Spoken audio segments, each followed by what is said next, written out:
बच्चों, आज हम चर्चा करेंगे जलवायु परिवर्तन। जलवायु परिवर्तन क्या है? बच्चों, पहले तो आप जलवायु शब्द से वाकिफ़ होंगे। जलवायु क्या है? दीर्घकालीन दशाएं, मौसम जो क्षण में परिवर्तित होता है या कम अवधि के लिए जो होता है उसको मौसम कहते हैं, लेकिन जो लंबे समय तक चलता है, जैसे हम शुरू से जान रहे हैं कि हमारे देश में मानसूनी जलवायु है, तो ये दीर्घकाल तक जलवायु की जो दशाएं होती है, और इन्हीं दशाओं में जब बहुत लंबे समय के बाद कुछ छोटे छोटे परिवर्तन हमें देखने को मिलते हैं, तो ये परिवर्तन धीरे धीरे वृहत रूप धारण कर लेते हैं और इसे हम जलवायु परिवर्तन कहते हैं। जलवायु परिवर्तन पृथ्वी पर एक प्राकृतिक घटना है, लेकिन ये जो प्राकृतिक घटना है, ये प्रारंभ से अभी तक होने वाले परिवर्तनों में जो वर्तमान में हम जलवायु परिवर्तन की बात करते हैं, इसमें चूँकि मानव सबसे बड़ा तत्व है जलवायु परिवर्तन को लाने में, इसलिए आज हमारे लिए यह विषय एक चर्चा का विषय है। वर्तमान में हम जलवायु परिवर्तन का आकलन जो कर रहे हैं, तो इसमें ग्लोबल वार्मिंग की बात हम करते हैं। भूमंडलीय तापन या ग्लोबल वार्मिंग जो निरंतर हो रही है, और इसके पीछे मानवीय हस्तक्षेप सबसे बड़ा कारक है।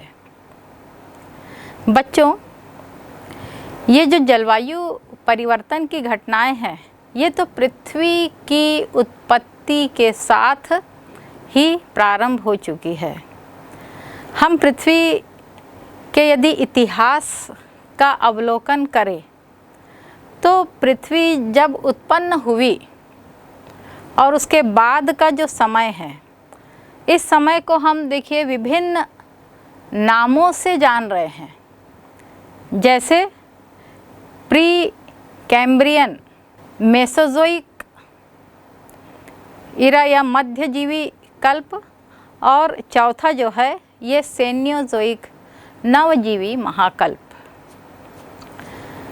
ये पृथ्वी के प्रमुख युग है, और इन युगों में इनका अध्ययन हम कब से कर रहे हैं? ये जो युगों की हम चर्चा कर रहे हैं, आज से लगभग 60 करोड़ वर्ष पूर्व तक ही वैज्ञानिक पहुंच पाए हैं। उसके पहले की स्थिति से वैज्ञानिक भी अनभिज्ञ है कि पृथ्वी की उत्पत्ति जब हुई थी तो पृथ्वी कैसी थी, ये जानना वास्तव में कठिन है। लेकिन जब पृथ्वी की उत्पत्ति हुई, तो ये माना जाता है कि जैसे प्री कैम्ब्रियन ये युग, यानी आज से 60 करोड़ वर्ष पूर्व की स्थिति, जिससे जहाँ तक वैज्ञानिक नहीं पहुँच पाए हैं। और उसके बाद जो युग आता है, जिसे हम पैलियोजोइक कहते हैं, आज से 60 करोड़ वर्ष पूर्व से ये अध्ययन प्रारंभ हुआ है। और ये अवधि में पृथ्वी जब गर्म थी, तो उन युगों को आर्डोविशियन, कैम्ब्रियन, आर्डोविशियन और सिलूरियन, ये 3 युग ऐसे थे जो कि लगभग 35 करोड़ वर्ष की अवधि तक ये युग संपन्न हुए थे। और इस युग में लगभग पृथ्वी बहुत गर्म थी। उसके बाद पृथ्वी में क्रमशः धीरे धीरे उसकी गर्मी कम हुई, और गर्मी के कम होने से, जैसे सिलूरियन युग में तो समुद्र बन गए थे और समुद्र में मछली जैसे जीवों का विकास हो गया था, लेकिन स्थल में तब तक जीवों का प्रादुर्भाव नहीं हुआ था, क्योंकि स्थल भाग बहुत गर्म थे। सिलूरियन युग के बाद जो कार्बनीफरस युग है। इसमें पृथ्वी बहुत ठंडी तो नहीं हुई थी, लेकिन जलवायु में उष्णता और आर्द्रता आ गई थी, और उसके कारण वृहत क्षेत्र में वनों का विकास और कुछ जीव जंतुओं का भी विकास हुआ था। और उसी के फलस्वरूप आज हम जो कोयला की बात करते हैं या पेट्रोलियम पदार्थ की बात करते हैं, तो ये उसी युग की देन है, कार्बनीफेरस युग की देन। कि उस समय पहले पृथ्वी में आर्द्र वातावरण था, गर्मी भी थी और आर्द्रता भी थी, लेकिन कालांतर में युग परिवर्तन हुआ।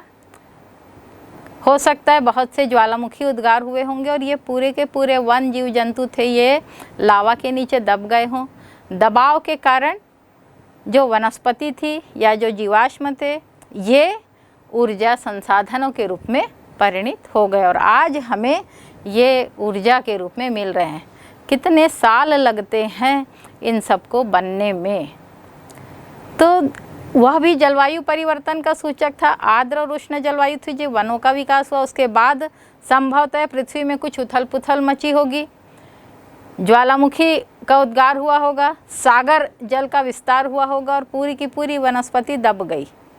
यानी ये भी जलवायु परिवर्तन का सूचक है। इसके बाद जो मध्यजीवी महाकल्प जीवों का विकास हुआ। उसके बाद हम और आगे आते हैं तो जो सेन्योजोइक एरा है, नूतन महाकल्प है, तो इस नूतन कल्प में भी नूतन कल्प का जो अंतिम स्थिति थी, यानी हम यदि बात करें आज से 6.5 करोड़ वर्ष पूर्व नूतन कल्प प्रारंभ हुआ, लेकिन आज से लगभग 20 लाख वर्ष पूर्व की जो स्थिति थी, ये है प्लीस्टोसिन युग की। और बच्चों, प्लीस्टोसिन हिमयुग के बारे में आपने पढ़ा है कि ये जो प्लीस्टोसिन हिमयुग के समय ही जो उत्तर अमेरिका, ग्रीनलैंड का जो क्षेत्र है, उत्तरी कनाडा का, अलास्का का क्षेत्र है, यहाँ पर बहुत अधिक बर्फ़ जम गई थी। और जो उत्तर अमेरिका में 5 बड़ी झील है, कनाडा में, ये 5 झील इसी हिमयुग की देन मानी जाती है। तो प्लीस्टोसिन हिमयुग लगभग 20 लाख वर्ष तक रहा है और इस 20 लाख वर्ष में हिम के जमाव के कारण पूरी जलवायु जो है ये विषम हो गई थी। इसके बाद का जो युग है, इसको हम होलोसिन युग कहते हैं। होलोसिन में हिम की चट्टानें टूटने लगी थी और हिम का पिघलना बढ़ गया था। उसके कारण सागर तल में परिवर्तन आया था, सागर का विस्तार हो गया था और जलवायु धीरे धीरे शुष्क होने लगी थी। इसी युग में मरुस्थलों का भी निर्माण हुआ। तो एक तरफ हिम की बात कर रहे हैं और फिर बाद में मरुस्थल विकसित हुए। तो ये हम अपने इतिहास को देखें तो इतिहास में हम ये बताना चाह रहे थे कि जलवायु परिवर्तन जो है ये अभी का नहीं है, बल्कि प्रारंभ से ही, यह पृथ्वी की उत्पत्ति से ही जलवायु परिवर्तन समय समय पर होता रहा है। लेकिन आज हम जो देख रहे हैं कि जलवायु परिवर्तन हमारे लिए एक बड़ी समस्या के रूप में उभरा है। हम यदि अपने कुछ पहले चले जाए, अपने इतिहास को यदि हम देखते हैं तो 90 की दशक में बहुत चरम स्थिति में मौसमी दशाएं घटित हुई थी और इसमें जलवायु में काफ़ी उथल पुथल की स्थिति देखने को मिली थी। भीषण सूखा पड़ा था, फिर अत्यधिक आर्द्रता आ गई थी। तो ऐसी विभिन्न जो दशाएं हैं ये देखने को मिली थी। इसी प्रकार से सन 1967 से 77 के दशक में सहारा के पास में भयंकर सूखा पड़ा था। सहारा वैसे ही मरुस्थल है, लेकिन इतना अधिक सूखा पड़ा था कि उस क्षेत्र में एक बूंद भी पानी नहीं गिरा। तो ये शुष्कता, वैसे मरुस्थलों में कभी कभी बारिश हो जाती, लेकिन उस दशक में बिल्कुल भी बारिश नहीं हुई थी, भयंकर सूखा पड़ा था। इसी प्रकार से 1930 में संयुक्त राज्य अमेरिका का जो मध्यवर्ती मैदान है, ये मैदानी भाग में भी सूखा पड़ा था और इतनी धूल चलती थी कि इसको धूल का कटोरा कहा गया था। यूरोप में भी हमें समय समय पर जलवायु परिवर्तन के अनेक सूचकांक देखने को मिलते हैं। जैसे यूरोप में कभी उष्ण जलवायु रही, कभी आर्द्र, कभी शीतल जलवायु रही तो कभी शुष्कता बढ़ गई। तो इस प्रकार से जलवायु परिवर्तन की यदि हम बात करें तो हमारा इतिहास प्राचीन है। 11वीं सदी में वाइकिंग कबीले के जो लोग हैं ये ग्रीनलैंड में जाकर के बस गए थे।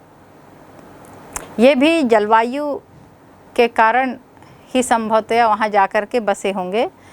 इसी प्रकार से सन 1550 से 1850 तक लगभग 300 वर्ष का जो पीरियड है, इसे लघु हिमकाल कहा जाता है। ये जो लघु हिमकाल यानी इस समय तापमान में काफ़ी गिरावट आ गई थी। 1835 से 1940 में तापमान में धीरे धीरे वृद्धि होने लगी और यह वृद्धि अब वर्तमान तक जारी है। तो ये सब क्या है? जलवायु कैसे परिवर्तित हो रही है, इसके कुछ साक्ष्य जो है ये हमारे सामने में है। वास्तव में ये जलवायु परिवर्तन का कारण क्या है? यदि हम इनके कारणों को देखना चाहे तो बहुत से कारण हमारे सामने में आते हैं। ये जैसा मैंने अभी बताया था कि मानवीय कारण तो है ही, मानवों का रोल बहुत बड़ा है, लेकिन कुछ प्राकृतिक कारण भी इसके अंतर्गत समाहित है। इन प्राकृतिक कारणों की तरफ यदि हम देखें तो सबसे पहला जो है ये है सौर्य कलंक। सूर्य में जो छोटे छोटे काले धब्बे यदि आप ध्यान से देखेंगे तो आपको दिखाई देते हैं। ये धब्बे सूर्य में कभी बढ़ते हैं कभी घटते हैं। इन्हीं धब्बों को हम सौर्य कलंक कहते हैं, सन स्पॉट्स कहते हैं। ये धब्बों का तापमान के साथ बहुत गहरा संबंध है। जब ये धब्बे बढ़ते हैं तो तापमान घटता है और ये धब्बे जब कम होते हैं तो तापमान बढ़ता है। ये जो सौरिक धब्बों में जो परिवर्तन जो हो रहा है, इसमें 11 वर्ष, 22 वर्ष, 33 वर्ष या 44 वर्ष का जो एक चक्र है, इन चक्रों में धब्बों में परिवर्तन देखने को मिलता है। लेकिन वर्तमान में हम देख रहे हैं कि 11 वर्ष का चक्र जो है वो ज़्यादा सक्रिय हो गया है और सूर्य में अधिक धब्बे देखने को मिल रहे हैं। सन 1645 के लगभग और यहाँ से 1715 तक की स्थिति में जो सूर्य के धब्बे हैं ये कम हो गए थे, इनकी स्थितियाँ कम हो गई थी और इस काल में काफ़ी ठंडा पड़ा था, जिसको माउंटर मिनिमम या माउंटर न्यूनतम का पीरियड कहते हैं। और इस समय सूर्य की धब्बों के कारण पृथ्वी का जो तापमान है 0.5% या हम कह सकते हैं कि 0.5 डिग्री सेल्सियस जो है ये कम हो गया था। और इस प्रकार से इस समय एक लघु हिमयुग का पीरियड आ गया था। इसी प्रकार से सन 1100 से सन 1250 के बीच में सूर्य में जो धब्बे हैं इनके कारण से यह कलंक बहुत अधिक हो गया था और अधिक कलंक होने से ये जो जलवायु है इसमें भी परिवर्तन आया था। और ये जो जलवायु है ये उस समय अत्यधिक गर्म हो गई थी। तो ये सूर्य के धब्बों के साथ जलवायु परिवर्तन की जो परिस्थिति है इसे हम महसूस करते हैं। दूसरी जो बात है ये है, पृथ्वी जो अपने कक्ष में सूर्य का चक्कर लगा रही है, एक ऑर्बिट, एक कक्ष है और इसको हम कहते हैं सूर्य की परिक्रमण गति। सूर्य की जो परिक्रमण गति है तो ये जो कक्ष बना हुआ है ये अंडाकार है। अंडाकार शब्द समझते हो ना बेटा? देखिए अंडाकार, बीच से चौड़ा और दोनों तरफ थोड़ा सा संकरा है। ये गोलाकार नहीं है, गोलाकार से कुछ कम है। तो इस ऑर्बिट में पृथ्वी सूर्य का चक्कर लगाती है। ये जो ऑर्बिट या ये जो कक्ष है, इस कक्ष में भी कभी कभी परिवर्तन आ जाता है और पृथ्वी में ये जो कक्ष में परिवर्तन है, इस परिवर्तन के कारण सूर्य की दूरी घटती या बढ़ती रहती है। जब ये कक्ष थोड़ा सा छोटा हो जाता है तो सूर्य की दूरी जो है वो ज़्यादा बढ़ जाती है। कक्ष का विस्तार होता है तो सूर्य की दूरी कम हो जाती है।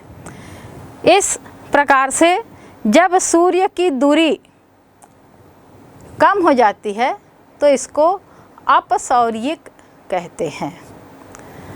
अपसौर्यिक में सूर्य की जो दूरी है ये लगभग 15.12 करोड़ किलोमीटर पृथ्वी से होती है और यही कक्ष जब बढ़ जाता है तो सूर्य की दूरी कम हो जाती है। इस प्रकार की जो स्थिति होती है उसको उपसौर्यिक कहते हैं। अप में दूरी बढ़ती है और उप में दूरी घट जाती है। उप में सूर्य की दूरी लगभग 14.2 करोड़ किलोमीटर की दूरी में सूर्य आता है। तो इस प्रकार से जब अपसौर्यिक और उपसौर्यिक की स्थिति होती है तो कभी पृथ्वी में गर्मी अधिक आ जाती है जब उपसौर्यिक होता है, और जब अपसौर्यिक की स्थिति होती तो पृथ्वी में ठंडकता आने लगती है। तो ये यद्यपि बिल्कुल प्राकृतिक कारक है और इसका संबंध सूर्य और पृथ्वी से ब्रह्मांडीय कारक हम इसको कह सकते हैं, प्रत्यक्ष है, लेकिन ये भी जलवायु परिवर्तन का सूचक है। इसी प्रकार से पृथ्वी की जो अंतर तारक धूल परिकल्पना जो है, इस परिकल्पना में पृथ्वी के चारों तरफ जो फैले हुए धूल के कण हैं, ये कण जब पृथ्वी से आकर मिलते तो पृथ्वी का विस्तार हुआ, ऐसा पृथ्वी की उत्पत्ति के संबंध में माना गया है। लेकिन इस प्रकार से जब धूल का गुब्बारा पृथ्वी के चारों तरफ फैल जाता है और मुख्य रूप से सूर्य से आने वाली किरणों के बीच में यह धूल जब आ जाती है तो इसके कारण भी तापमान पृथ्वी में कम होने लगता है। तो ये भी तापमान के कम होने या जलवायु परिवर्तन को इंगित करता है। इसी प्रकार से पृथ्वी की जो घूर्णन गति है या इसको हम परिभ्रमण गति कहते हैं, ये परिभ्रमण गति में हम देखते हैं कि पृथ्वी अपने कक्ष पे झुकी है। पृथ्वी की एक किली है, एक अक्ष है और इस अक्ष में पृथ्वी झुकी हुई है। वर्तमान में इसका झुकाव कितना है बच्चों? आप जानते हैं पृथ्वी अपने अक्ष में 23.5 अंश झुकी हुई है।